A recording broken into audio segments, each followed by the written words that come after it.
Assalamualaikum warahmatullahi wabarakatuh. Perkenalkan, nama saya Aisyah Wulandari, kelas 11 OTKP 4. Di sini saya akan membahas materi bab 3 tentang menerapkan keselamatan dan kesehatan kerja atau K3. Nah, sebelumnya saya akan menjelaskan. K3 itu singkatan dari keselamatan, kesehatan, kerja. Nah, tapi ketiga itu sendiri punya maksud dan pengertiannya.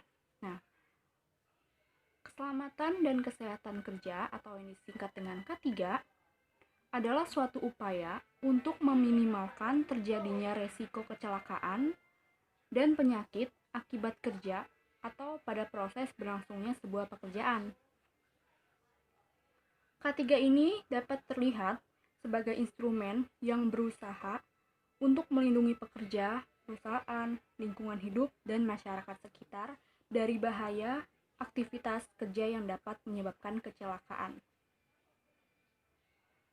Pelaksanaan K3 ini meliputi beberapa hal, ya, seperti yang pertama pencegahan, yang kedua pemberian kompensasi, yang ketiga penyembuhan luka dan perawatan pekerja, serta yang keempat penyediaan layanan perawatan kesehatan dan cuti sakit.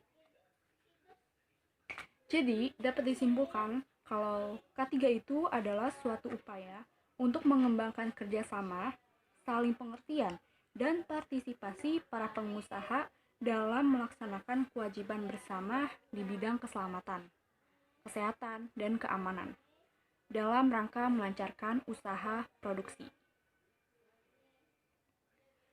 Keselamatan kerja ini adalah suatu upaya untuk menjamin kondisi kerja yang aman dan sehat untuk menghindari kecelakaan, kecacatan, serta kematian akibat kecelakaan kerja. Ada menurut beberapa para ahli yang mendefinisikan pengertian dari keselamatan kerja. Yang pertama ada dari menurut Dr. Sumamur, yang kedua menurut Bangun Wilson, dan yang ketiga menurut Drs. Suwardi dan Drs. Daryanto.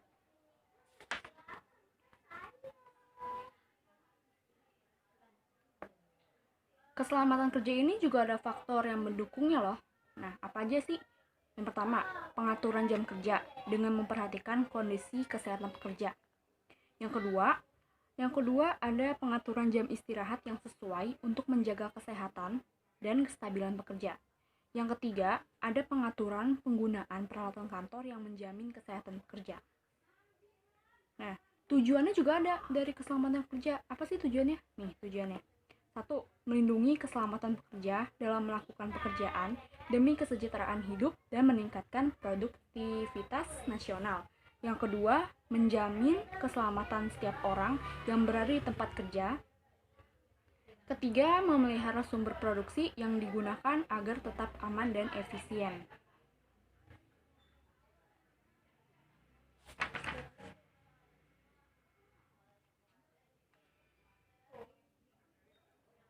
Ya, selanjutnya ada jenis-jenis alat pelindung diri. Nah, alat pelindung diri ini yang biasa kita sebut sebagai APD ya. Nah, APD ini apa sih APD? Nah, APD itu adalah peralatan dari perlengkapan yang wajib digunakan oleh para pekerja ketika menyelesaikan suatu proyek pekerjaan, khususnya pekerjaan dengan resiko kecelakaan kerja yang cukup tinggi. Nah, alat pelindung diri ini atau APD ini juga terbagi nih beberapa jenis ya.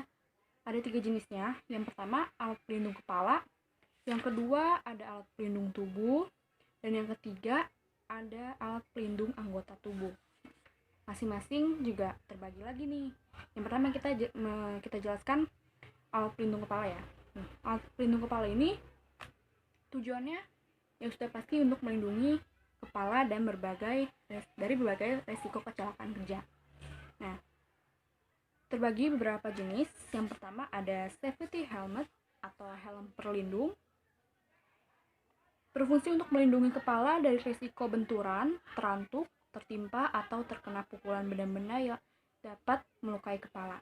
Yang kedua, ada safety goggles atau kacamata pelindung. Berfungsi untuk melindungi mata dari paparan partikel yang melayang di udara, percikan benda kecil yang dapat masuk ke mata, benda panas ataupun uap panas. Yang ketiga ada hearing protection atau penutup telinga. Berfungsi untuk melindungi indera pendengaran dari suara bising, tekanan, ataupun partikel material kecil yang dapat masuk ke dalam rongga telinga. Yang keempat ada safety mask atau masker keselamatan yang berfungsi sebagai alat pelindung organ pernapasan ketika pekerja berada di lingkungan kerja yang rentan polusi udara, debu, panas matahari, dan mengandung potensi cemaran lainnya. Yang kelima, ada face shield. Sekarang udah pada tahu ya face shield itu apa, dan banyak orang-orang sekarang yang di masa pandemi ini menggunakan face shield untuk melindungi diri ya. Selain masker juga menggunakan face shield. Nah, face shield ini atau pelindung wajah yang berfungsi untuk melindungi wajah dari paparan bahan kimia, percikan benda kecil, benda panas, maupun uap panas. Benturan juga dia bisa melindungi dan serta pukulan benda keras dan tajam. Nah, yang keduanya ada alat pelindung tubuh nih. Ya. Alat pelindung tubuh ini dibagi ya atas 3 jenis. Yang pertama ada apron. Apron itu yaitu alat yang berfungsi untuk melindungi tubuh dari percikan bahan kimia dan suhu panas.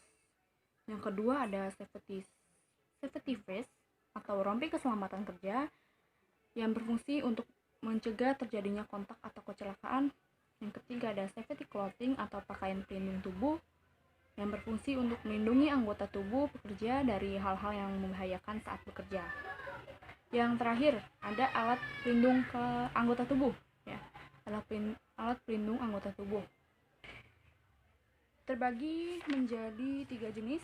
Yang pertama ada safety gloves atau sarung tangan yang berfungsi untuk melindungi jari-jari dari pekerjaan yang membahayakan ya, seperti suhu panas, suhu dingin, radiasi, bahan kimia, arus listrik, benturan, pukulan, dan goresan benda tajam. Nah, pada umumnya sarung tangan ini terbuat dari macam-macam ya. Bahannya ada yang bahan kain, bahan karet, maupun bahan kulit. Dan itu disesuaikan dengan bidang pekerjaan para pekerjanya. Yang kedua ada safety belt atau sabuk pengaman. Ini penting banget ya. Karena tujuannya ini untuk penggunaan sabuk pengaman ini adalah membantu atau membatasi ruang gerak pekerja agar tidak terjatuh saat mengoperasikan alat-alat tersebut. Yang ketiga ada safety boots atau sepatu boot ya. Sepatu pelindung ini pada umumnya berbentuk sepatu boot pada umumnya ya, biasa, yang berfungsi untuk melindungi kaki pekerja dari benturan, tertimpa benda berat, tertusuk benda tajam, terkena cairan panas atau dingin, terkena uap panas dan bahan kimia berbahaya, serta menghindari permukaan licin. Nah, selanjutnya, kecelakaan kerja. Kecelakaan kerja ini adalah sebuah peristiwa ya. Peristiwa yang tidak dapat diduga sebelumnya, yang nggak tahu kapan datangnya, yang mendadak gitu tiba-tiba. Nah, dan kita harus bisa senantiasa menghindari atau meminimalkan dampaknya ya, karena kecelakaan kerja itu kita nggak tahu kapan datangnya, bisa jadi tiba-tiba kan. Jadi yang bisa kita lakukan adalah menghindari supaya tidak terjadi kecelakaan kerja. Nah, menurut DR Sumamur, kecelakaan kerja dapat menyebabkan kerugian material, baik ringan maupun berat. Nah, terdapat 5 jenis kerugian yang diakibatkan oleh kecelakaan kerja. Yang pertama, kerusakan. Yang kedua, kekacauan organisasi. Yang ketiga, beban mental. Yang keempat, kelainan dan cacat. Dan kelima adalah kematian. Penyebab kecelakaan kerja itu ada 3 faktor penyebabnya. Yang pertama kita bahas dari faktor manusia.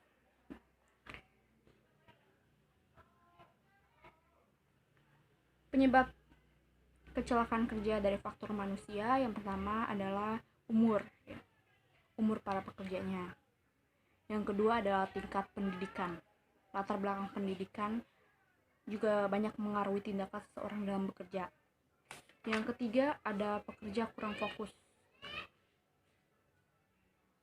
Karena kalau bekerja kita harus mempunyai konsentrasi yang tinggi ya, untuk bisa kita lebih fokus pada pekerjaan kita itu.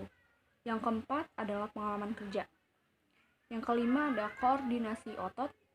Dan yang keenam adalah kelelahan. Nah, kelelahan ini juga termasuk suatu keadaan saat seseorang tidak sanggup lagi untuk melanjutkan aktivitasnya akibat kondisi tubuh yang menurun setelah digunakan untuk bekerja dalam jangka waktu yang lama.